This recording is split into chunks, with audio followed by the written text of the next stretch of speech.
Hello friends, स्वागत है आपका हमारे चैनल किड्स कार्टून IK में।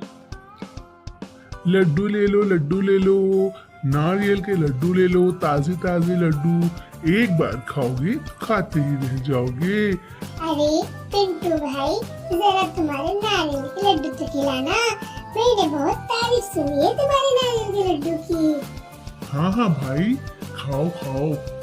अरे पिंकी के पापा, ये देखो पिंटू को, इसके नारियल के लड्डू तो दूर दूर के गांव के लोग खाने आते हैं और यहाँ तो एक पंछी भी अपने लड्डुओं को नहीं पूछता। अरे भाग्यवान, तुम क्यों बेचारे पिंटू के ऊपर जलती हो?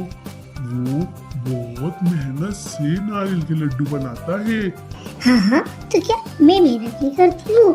अपनी दुकान पे तो कितने कम ग्राहक आते हैं और इसकी दुकान पे तो इतने सारे ग्राहक आते हैं कि इसके तो हाथ ही बंद नहीं रहते। अब मुझे कुछ न कुछ तो दिमाग लगाना ही पड़ेगा।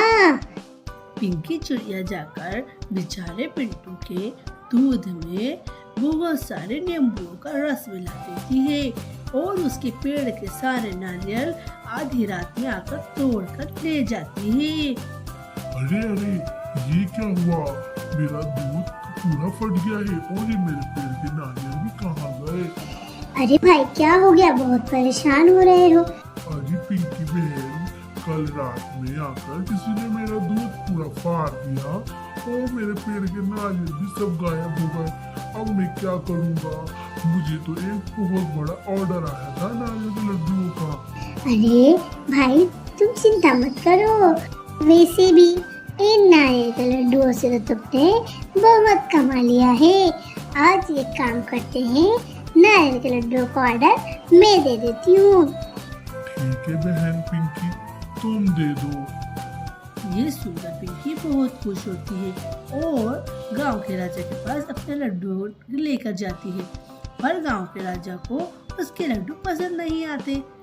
जल्दी से मेरे दरबार में पिंटू कौवे को हाजिर करो। जी साहब, बोलिए।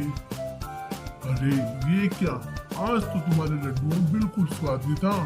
मैं तुमसे बहुत नाराज हूँ और मैं तुम्हें अब कैद खाने में भिजवा दूंगा क्योंकि मेरे मेहमान बहुत नाराज होकर गए हैं। अरे साहब, वो लड्डू मेरे नहीं थे, वो तो पिंकी चिड़िया के थे। अच्छा, अभी तुरंत पिंकी चिड़िया को मेरे दरबार में हाजिर करो। जी बोलिए साहब। क्यों, तुमने ये कितने खराब लड्डू बनाए थे? तुम्हारे लड्डू खाकर मेरे सारे मेहमान गुस्सा होकर गए।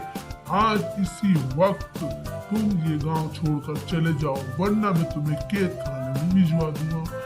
हाँ साहब, हम ये गांव छोड़कर जा रहे हैं, आप हमें माफ कर दो। पिंकी, मैंने तुम्हें बोला था कि तुम पिंटू कौवे के ऊपर मत जलो। देख लो आज अपना हाल क्या हो गया है। अगर अपन ये गांव छोड़कर नहीं गए तो सारा जा अपनों को कैद खाने में भिजवा देगा। हाँ, मुझसे गलती हो गई। आज के आइंदा मैं कभी भी किसी के ऊपर नहीं जलूंगी और ना ही चोरी करूंगी। मुझे माफ कर दीजिए। अब चलो किसी दूसरे गांव में चलकर अपना छोटा सा घोंसला बनाकर सुख से रहेंगे।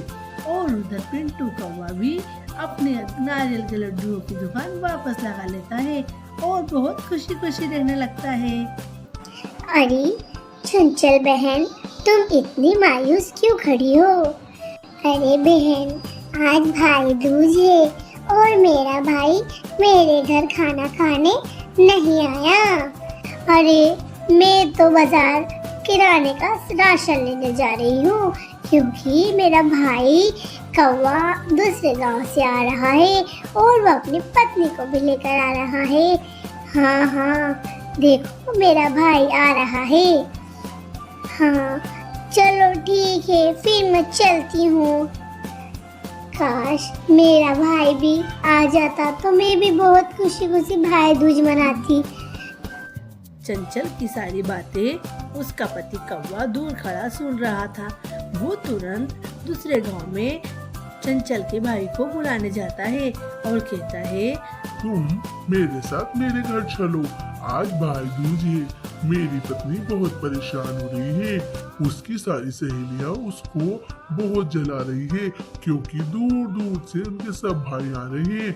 अभी मैं जाता हूँ, तुम थोड़ी देर बाद तुरंत मेरे पीछे आ जाना। नहीं, मैं और मेरा पति नहीं आएंगे तुम्हारे घर। अरे बहन, आ जाना, वरना मेरी पत्नी बहुत मायूस हो जाएगी। नहीं नहीं, हम नहीं आएंगे। अरे भाग्यवान, तू क्यों ऐसा करती है? तू मेरे साथ मेरी बहन के घर चल। तुमने मेरी बहन को नहीं देखा है। मेरी बहन का व्यवहार बहुत अच्छा है और बहुत साल भी हो गए मैं अपनी बहन से नहीं मिला हूँ। अरे तुम अपना मुंह बंद रखो और मैं तुम्हारी बहन के घर भाई दूज में नहीं जाऊंगी क्योंकि आज मेरा भाई भी आ रहा है। हाँ, तू पहले अपने भाई का भोजन करवा दे, उसके बाद अपन मेरी बहन के यहाँ चलेंगे। अरे चंचल, ये देख कौन आया है। अरे मेरा भाई आ गया। भाई, अपन कितने साल बाद मिले हैं और तेरी पत्नी कितनी सुंदर है। आओ आओ भाभी जी, घर में आओ, बैठो, मैं तुम्हें बहुत अच्छा भोजन कराऊंगी। अरे दीदी, आप तो बहुत अच्छी हो। मैंने तो आपको बहुत बुरा समझा था कि लोग कहते हैं कि ननद तो बहुत बुरी होती है, पर आप तो बहुत अच्छी हो।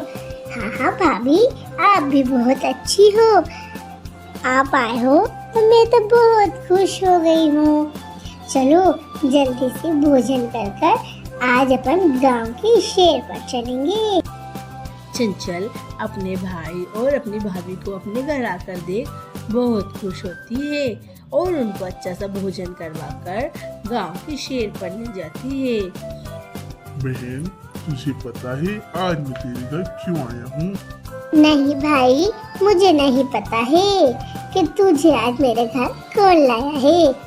जब घर के बाहर तुम बहुत मायूस होकर खड़ी थी और तुम्हारी सहेलियां तुम्हें चिढ़ा कर जा रही थी, तब ये तुम्हारी सारी बातें बाहर खड़े होकर जीजा जी सुन रहे थे। फिर तुरंत जीजा जी मेरे घर आए और मैं अपनी पत्नी को मनाकर आपके घर लाया हूँ। हाँ भाई, तुम आए हो तो मुझे बहुत खुशी हुई है और मैंने बहुत खुशी खुशी भाई दूज मनाया है। मैं तो बहुत भाग्यशाली हूँ। एक गांव में चंचल नाम की चिड़िया अपनी बहन चुन्ना के साथ रहती थी। वो दोनों बहनें बहुत ही गरीब थी। चंचल बहुत अच्छी थी और चुन्ना बहुत ही लालची किस्म की चिड़िया थी।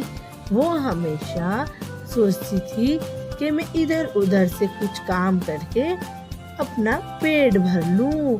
वो बिल्कुल भी मेहनत करना नहीं चाहती थी। और वहीं चंचल चिड़िया बेचारी दिन भर इधर उधर लोगों के घर काम करती और कुछ खाने के लिए घर लेकर आती। अरे बहन चुन्ना, तू भी मेरे साथ काम पे चला कर, अपन दोनों मिलकर घर चलाएंगे तो अपना घर अच्छे से चलेगा, ताकि अपन आगे के लिए कुछ जोड़ भी पाएंगे। अगर ऐसा ही चला तो अपन तो कुछ जीवन में नहीं कर पाएंगे, ना ही अपन कुछ बिजनेस खोल पाएंगे। हाँ हाँ, जाओ बहन तुम यहाँ से, मुझे आराम करने दो। तुम मेरा दिमाग मत खाओ, मुझे पता है मुझे क्या करना है। बहन, तू तो मेरी बात कभी भी नहीं सुनती है, तेरा तो पता नहीं क्या होगा। थोड़े दिन बाद चुन्ना चिड़िया के लिए एक बहुत अच्छे घर से रिश्ता आता है और चुन्ना अपने ससुराल शादी कर चली जाती है। एक दिन चंचल चिड़िया अपनी बहन के घर जाती है और देखती है कि उसके घर में बहुत ही ज्यादा गंदगी हो रखी है और वो आराम से बिस्तर पे आराम फरमा रही है। अरे बहन, ये क्या, तेरे घर में तो बहुत गंदगी है, इतनी बदबू आ रही है कि ऐसा लग रहा है तूने कई दिनों से अपने घर की साफ सफाई नहीं करी है। और तेरे पति कहाँ गए हैं? अरे वो गए हैं घर के खाने का इंतजाम करने, कहीं से उठा कर ले आएंगे और हम दोनों मिलकर खा लेंगे। ये सब देखकर चंचल बहुत क्रोधित होकर वापस अपने घर लौटती है। तो उसको रास्ते में चुन्ना चिड़िया का पति मिलता है। कहता है, अरे दीदी, आप कहाँ जा रहे हो? मैं तो आपसे बात करने आने वाला था 2 दिन बाद। मैं तो आपकी बहन से बहुत परेशान हूँ। हमेशा दिन भर खाती और बिस्तर में आराम फरमाती है, ना ही कुछ काम करती है, ना ही मेरे साथ दाना लेने जाती है। हाँ भाई, तुम सही कह रहे हो, अब तो कुछ न कुछ करना ही पड़ेगा। वो दोनों मिलकर एक प्लान बनाते हैं। भाई, तुम थोड़े दिन के लिए घर छोड़कर दूसरे गांव चले जाओ और मैं भी दूसरे गांव चली जाती हूँ। जब अपन दोनों यहाँ नहीं रहेंगे तो चुन्ना बहुत घबराएगी और परेशान हो जाएगी और अपने को ढूंढेगी और वो अपना काम खुद करने लगेगी और जिम्मेदार हो जाएगी। तभी उसका पति भी दूसरे गांव में चला जाता है और चंचल चिड़िया भी दूसरे गांव में चली जाती है। चुन्ना चिड़िया बहुत परेशान हो जाती है। कई दिन गुजर जाते हैं, दोनों नहीं आते हैं। तो चंचल चिड़िया कहती है, अब तो मेरी बहन की अकल ठिकाने आ ही जाएगी। अब तो लगता है वो थोड़ी जिम्मेदार हो जाएगी। कई दिन गुजर गए। थोड़े दिन बाद जब उसका पति अपने घर लौटा तो देखता है कि चुन्ना चिड़िया ने अपने घर में खूब ज्यादा साफ सफाई कर रखी है और वो कुछ फल फ्रूट भी बेचकर अपना घर चलाने लगी है और बहुत ही परेशान दिखी। तभी उसका पति उसके पास जाता है। अरे चुन्ना, तुम तो हमारे नहीं रहने से बहुत जिम्मेदार हो गई हो। ये देखो, जब हम नहीं थे तुमने अपने घर की साफ सफाई करी और तुम काम भी करने लगी। अगर तुम ऐसे ही करोगी तो अपना जीवन बहुत अच्छे से बीतेगा। हाँ, ये बात तो मुझे मेरी बहन चंचल भी बहुत समझाती थी, पर मुझे कभी समझ में नहीं आई। वहाँ मेरी बहन खिलाती थी, यहाँ आई तो आप खिलाने लगे। अब तो मैं बहुत जिम्मेदार हो गई हूँ। और वो लोग बहुत खुशी खुशी रहने लगते हैं। तो फ्रेंड्स, कैसी लगी आपको हमारी कहानी? अगर आपको हमारी कहानी पसंद आए तो हमारी कहानी को लाइक करें, शेयर करें और हमारे चैनल को सब्सक्राइब करें।